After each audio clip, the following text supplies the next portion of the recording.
Hello, everyone. Sorry for the slight delay. Again, a few technical problems, but we are up and ready to go. So, welcome to the final live Q&A session for Tech for Tech for Good: The Role of ICT in Achieving the SDGs. This week's expert is Q&A session will be with Dorothy Gordon, Chair of UNESCO's Information for All program and the lead faculty of this course. Some of you might remember Dorothy from Module 1, and we're happy to have her back again. We were very excited for this Q&A. I'm Sandra, the course TNA, and I'll be moderating this 30 minutes live session. We've had some great questions this week, and we've selected a few for Dorothy to answer. Welcome, Dorothy. Welcome back. Welcome, everyone. So let's go straight to the questions as we're running a little bit late. So the first question is, it has been mentioned that technology makes jobs obsolete, but it also creates jobs. What do you think about the future labour markets, especially for developing countries where the speed of technology development can be faster and the impact can be greater? This is a really good question and very topical. Everybody seems to be suddenly in a panic over the implications of artificial intelligence for jobs. And particularly, there's a lot of dystopian views around the roles of robots. So the first thing that I would like to say is I think it's going to differ region to region, because the threats to jobs from robots, for example, are very much linked to the manufacturing sector. And if we look at Africa, for example, we're only seeing about 7% of jobs being linked to manufacturing. It depends on how you define Africa, whether you're looking at sub-Saharan, you're including North Africa, etc. But I'm picking the lowest statistic, and I'm saying about 7% linked to manufacturing. But I think that if we look at history, we see that it's very difficult to predict how things are going to turn out. There's a famous story about a group of people who were analyzing the situation of New York, and they said it would cease to exist because it would need so many horses, it would be drowned in horse manure 30 years forward. And you know that we don't use horses anymore, we have cars. So it's very difficult for us to anticipate how, the path that technology will take us to. But I think that one thing that we have to bear in mind is that at the moment, there's a platform dominance in terms of technology. And we see that we need to diversify technology. So, for example, if you look at many African countries, they're very dependent on imported technologies. How are they going to grow their technology ecosystem so as to create jobs locally rather than exporting jobs? So that's one way of looking at it. But I am definitely in the camp of those that believe that more opportunities are going to open up as a result of technology. And we are already seeing so many jobs being created by even just the startup economy. So you see small businesses coming up, and they'll be employing 10 people, 25 people. But the fact is that the demographics of the world is also an influence. And you see that populations are contracting in some areas. I think the most famous case would be Japan. And then you see populations expanding very rapidly. And by 2050, Africa is supposed to be the most populous continent with about 1.7 billion people by that time. So the strategy for job creation will have to take into account the demographics. And I don't know if you would like me to touch on any other issues related to this. I mean, yeah, I guess one of this is again a personal question would be, so what about how you replace all those people that technologies Yeah, replace the workforce. You mean for example, the people who drive trucks and who would now be replaced by driverless cars? Exactly, or the Yes. man at the post office who used to serve you at the cash point or the bank, and now it's all replaced by machines. Or even Well, the fact is that it really ties into the SDG 4, which is about lifelong learning and no one left behind.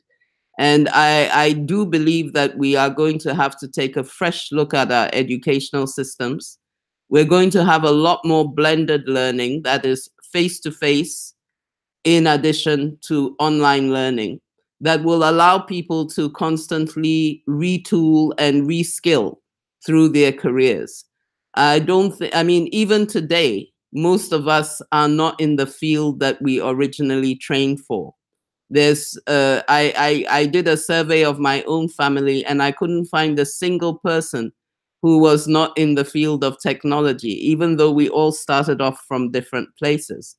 So you see that a lot of, during a career, one can anticipate that one would have to go for new qualifications in order to be able to fit into a new kind of job opportunity.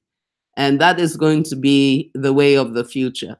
And what we are anticipating is also that there would be fewer low-skilled jobs available, because normally it's those kind of repetitive tasks that lend themselves well to automation.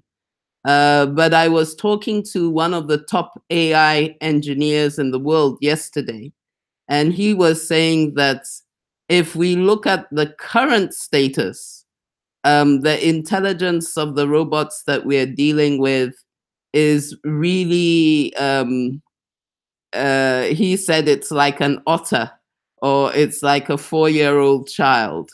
So there's a long way to go in terms of, robots that can read your mind and anticipate, your needs in the way that we see it depicted sometimes in movies.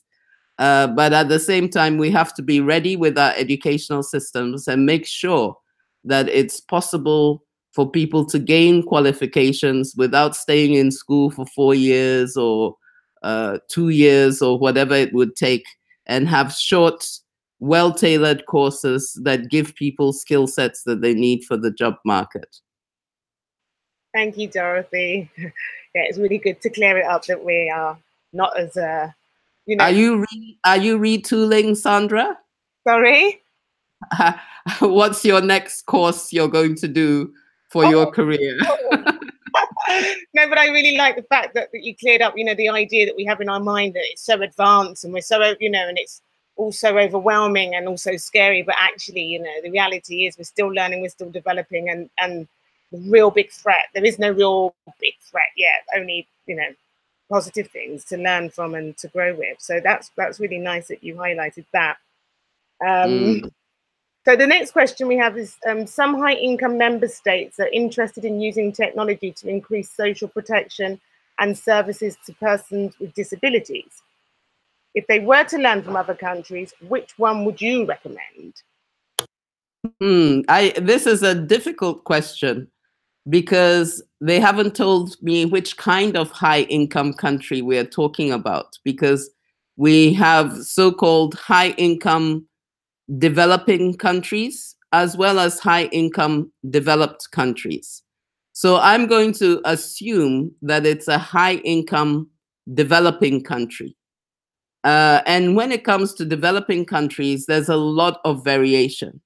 So the main thing that any policymaker has to look at in trying to carve out a policy for their country is they have to have a very deep understanding of what their country's needs actually are. I think this is very, very important.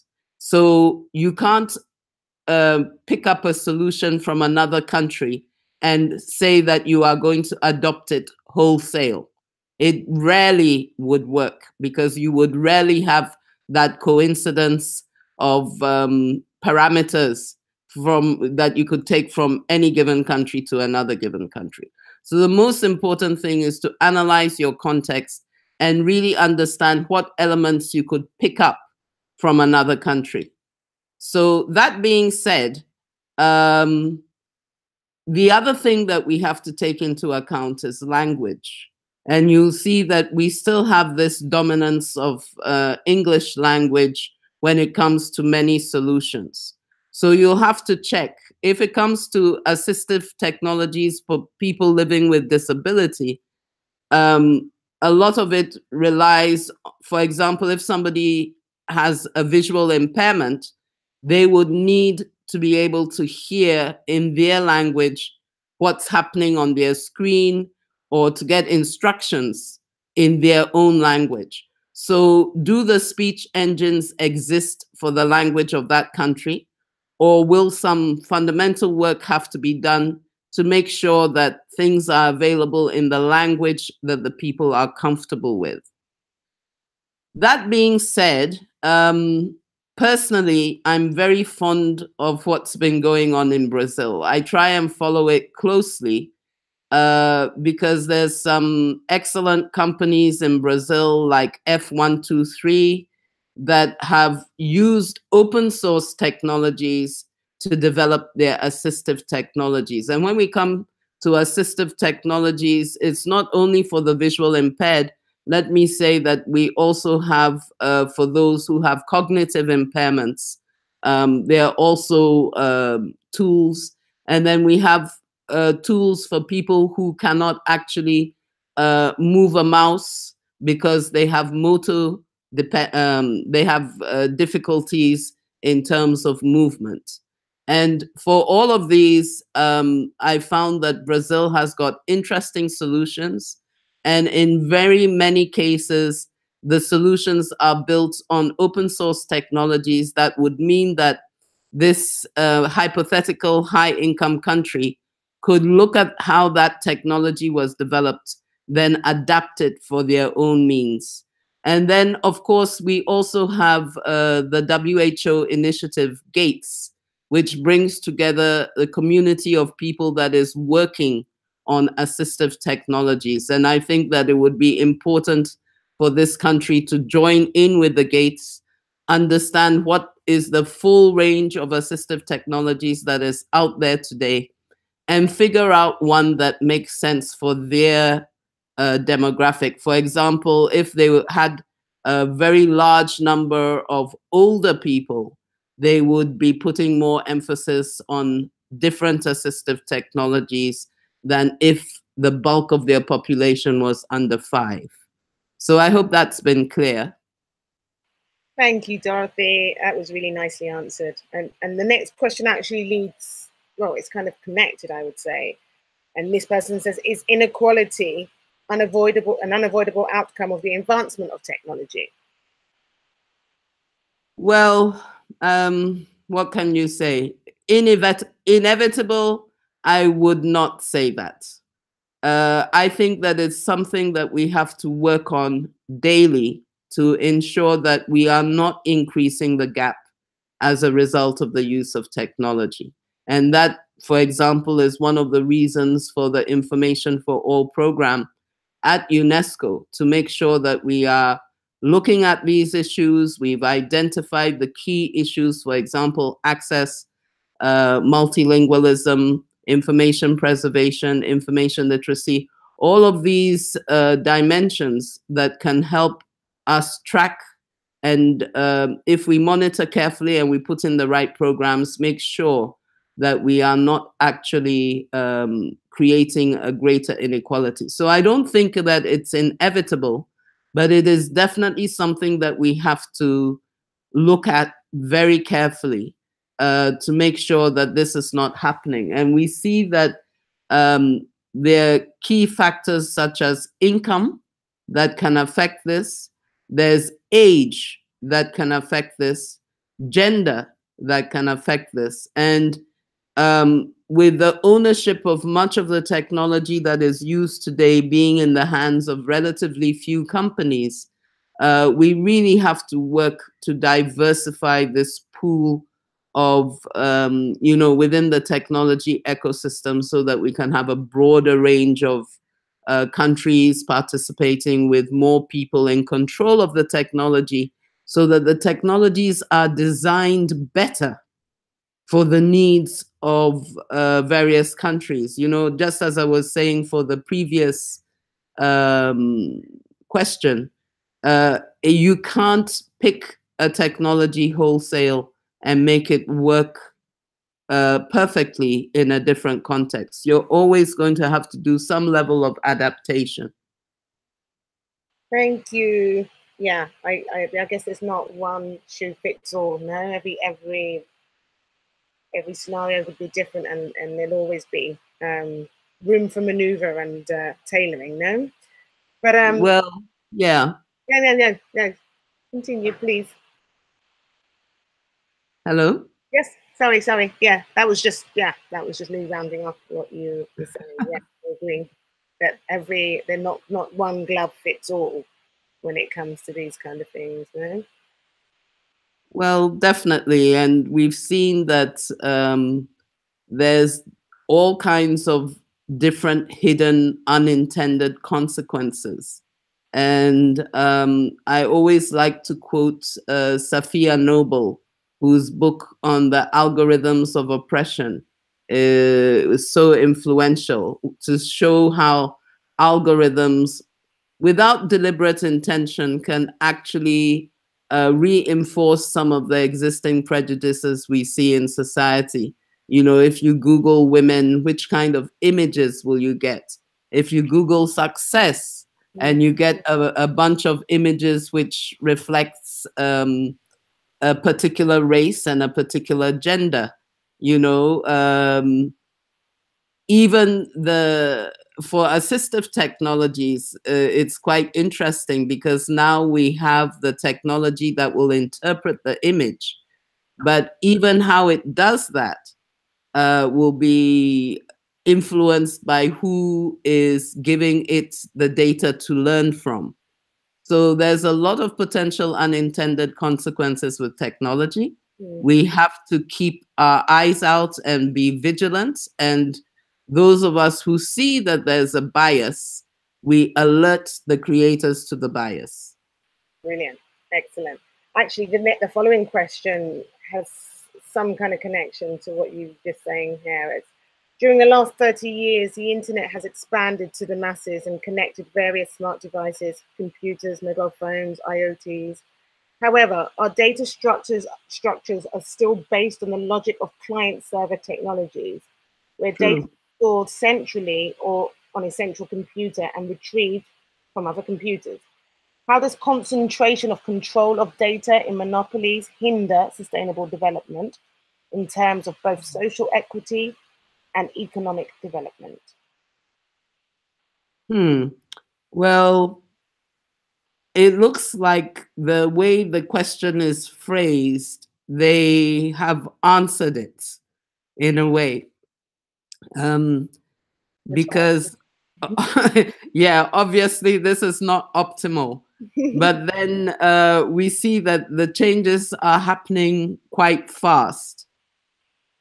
You have to remember that when it comes to technology investments, a business is always, or a government is always weighing what is the cost of putting in the additional money to upgrade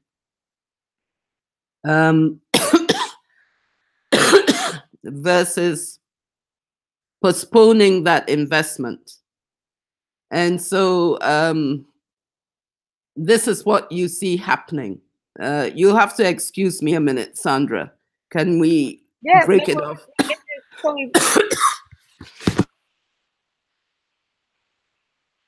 Sorry, can you please excuse Dorothy? He's having it's like coughing attack. Yes, and hopefully she'll be back on air soon, and we can continue this very interesting question and answers. In the meantime, I'd like to take this opportunity to thank everybody who's tuned in and who's participated in the Q&As over the last 10 weeks. It's really nice actually for me to come to start with Dorothy and then come back to her again in the last week of the course. And we've had some really interesting questions this week and throughout the whole 10 weeks. And we're hoping that this will continue next year. I think Dorothy's. Hello? Ah, how are you? Are you okay? Yeah. My apologies. I have just come off some long flights. Okay. So I have a bit of a flu. There you go. Yes. So go ahead. You were asking this question about inequality. The question, it was a question basically about concentration, you know, and about who is in charge. I guess this is more of a like, so how does concentration of control of data in monopolies hinder sustainable development in terms of both social equity and economic development? I think that the discussion around data is really one of the big areas that we're focusing on today. Anyone who followed the course would have followed the discussion around the GDPR and the fact that in Europe, they're trying to put in place regulations around data. But I would say that for many countries, they're not looking at this in a very systematic way. In fact, if I recall the original question, I thought it was more of a technical question about data structures and whether this client-server approach to data structures when other people are looking at neural networking, etc., could be holding us back. And so the answer that I was giving is that,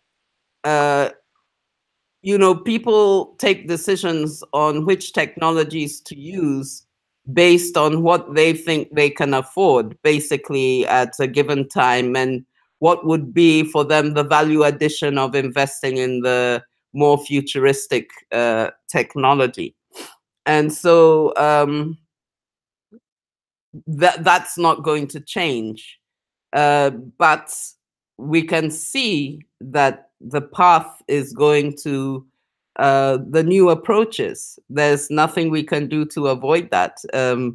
It's gradually going to happen. And probably what we need to see is a greater investment in terms of research coming out of countries that currently aren't investing enough in research so that they would be able to develop appropriate solutions. I was just looking at the data on investment in research, and I'm seeing even in a country like India, we're not seeing up to 1% of GDP being invested in research. It was very interesting for me. I'm hoping that the data that I was looking at, which was from 2017, is actually reflecting what was happening in maybe 2015. We often have a time lag when it comes to published rankings.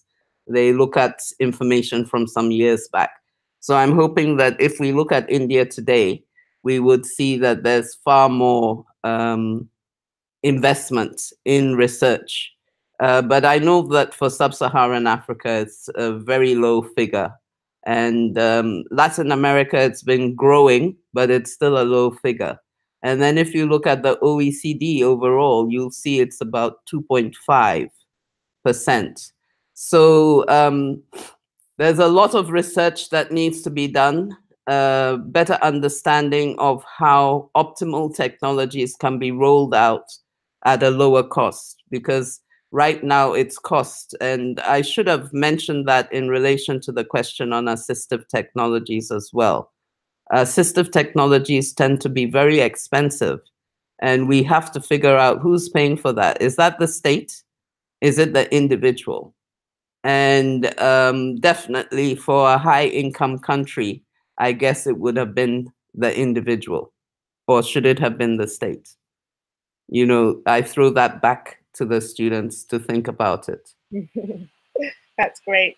So listen, let's do our last question of the course, which I think is Great question, and a fun question for everybody, and I think one that everybody's really curious about to know your Oh dear, questions and this sounds frightening.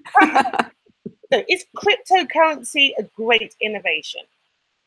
I love cryptocurrency. I have to admit it.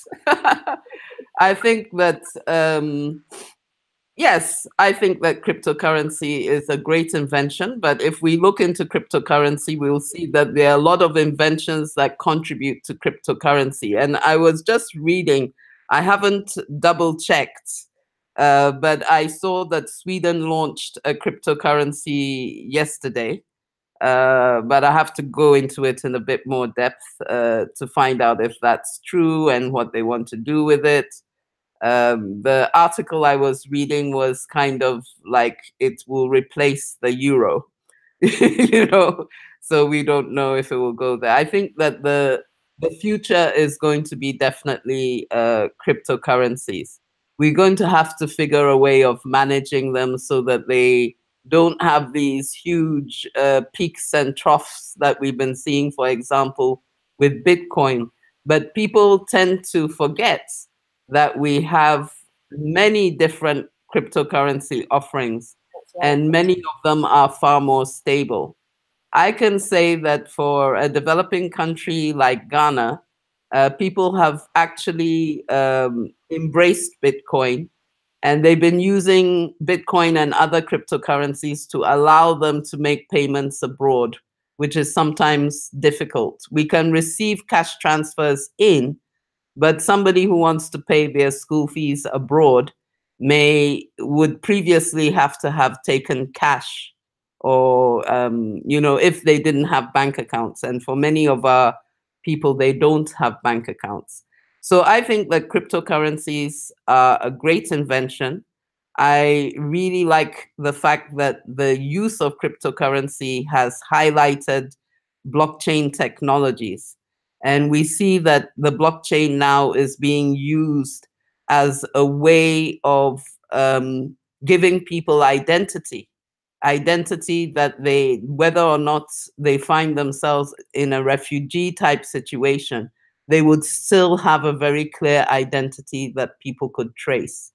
And so blockchain technologies, which are sort of everybody got to know about through cryptocurrency, have really huge potential for good, I believe. But with all technologies, let's say I admit I like the idea of cryptocurrencies, but that doesn't mean that I see that cryptocurrencies are a solution for everything, or that people are not going to get seriously burnt by investments in cryptocurrency.